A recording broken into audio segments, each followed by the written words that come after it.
Who wants to see me paint something?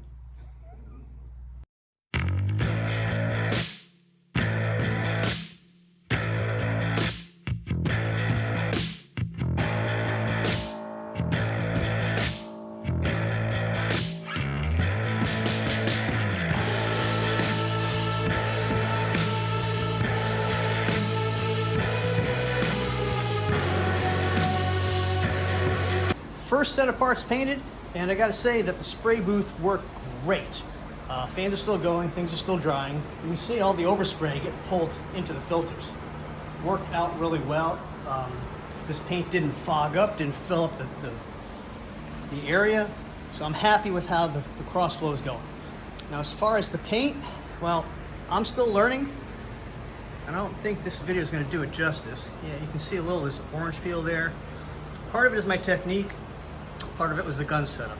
I didn't have the airflow needle in the gun quite right, so it went on here a little bit of a texture.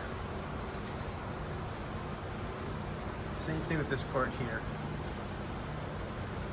I mean, I'm probably gonna have to see if I can't buff that out when it's completely cured. We'll see what we can do. As far as everything else, these parts are all set to go.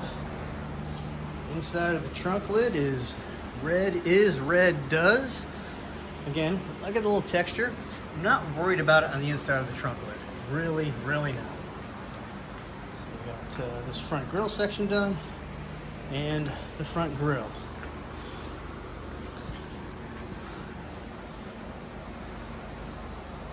That doesn't look like it has too much texture, but I'll have to wait till it dries so I can handle it and really look at it well. But I got really good coverage. I'm happy. I'm happy.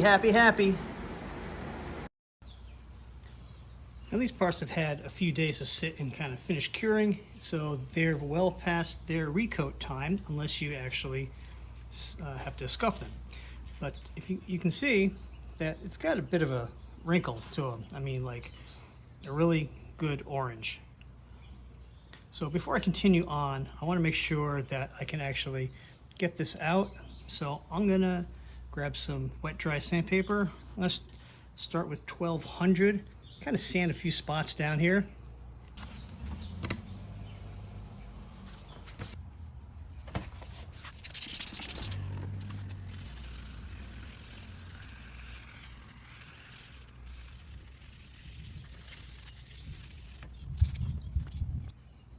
Okay, you can see how I've got almost a matte finish on here now. You can see there's still some low spots. So I'm going to change it up to another grit and we'll continue.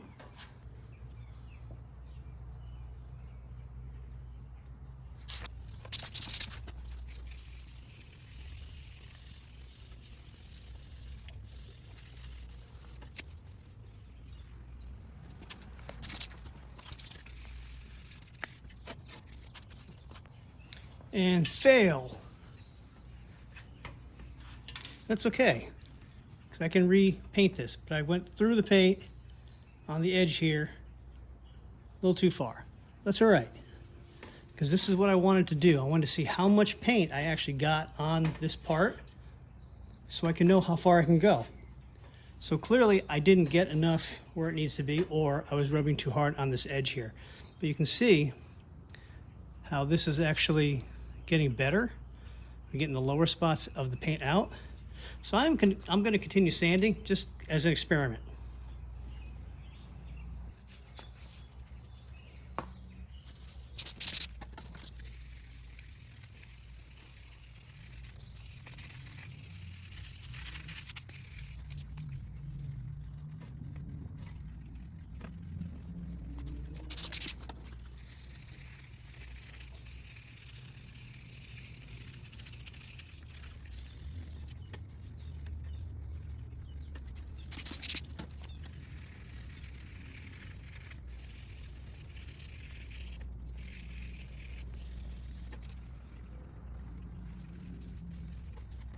All right, that's as far as I'm going to take it with a 3000. I mean, I have to sand the whole piece down to 400 so I can recoat this, because otherwise it won't stick just sanded down to 3,000.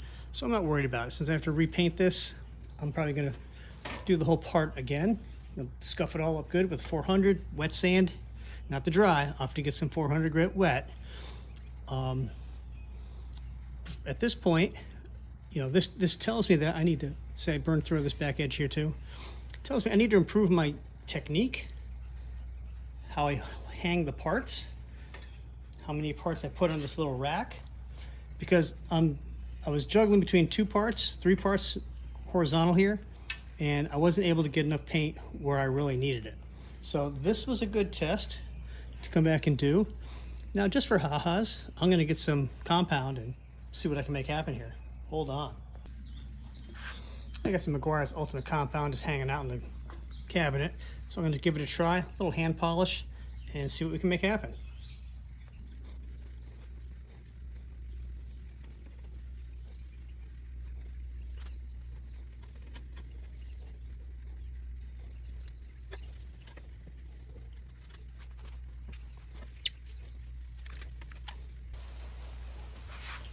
Okay, that was just a few minutes of hand polishing. And you can still see there's still a little hazy here, some low spots, right? Same thing over here. And, you know, back this way there's some. Harder to tell. And if you catch it just right, you can see in through here there's some lower spots.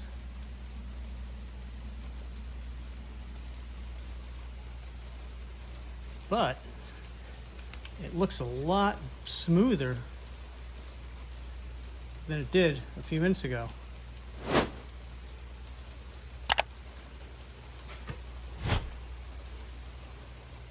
So yeah, I'll be investing in a polisher and certainly improving my technique to make sure I get enough paint so I don't burn through like this.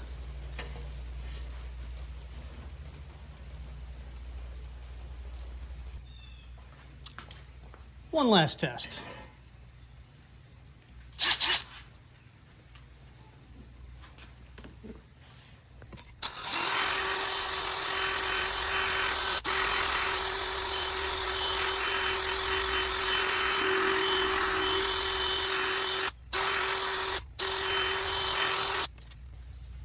Now that was an old buffing pad I had for doing headlights. The only thing I had was like soft, so you know what, I gotta do the whole panel again anyway, so no big deal. Let's just wipe this off and see what that did for us. Now obviously that was going way too slow for polishing.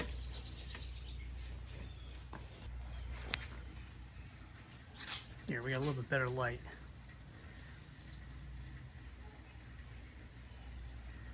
You can still see the spots there, a little low.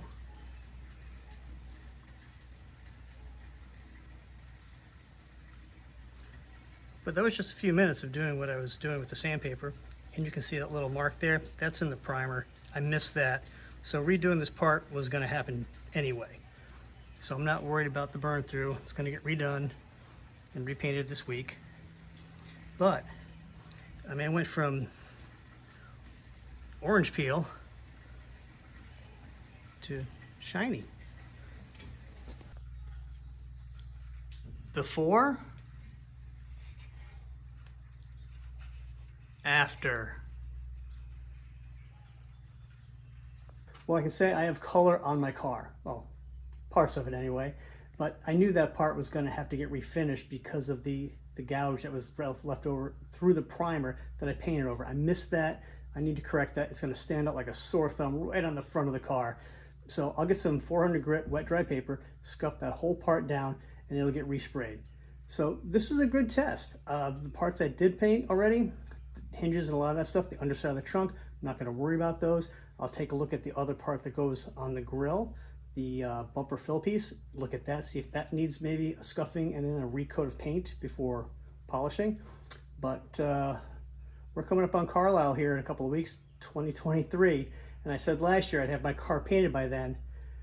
It's going to be close. I'm not going to rush it from this point. I got a bit more things to do, but I may have more parts at least red before Carlisle. go ahead and smash that like button. And if you like what we're doing here on the channel, please consider subscribing. Thanks for watching, and we'll catch you next time.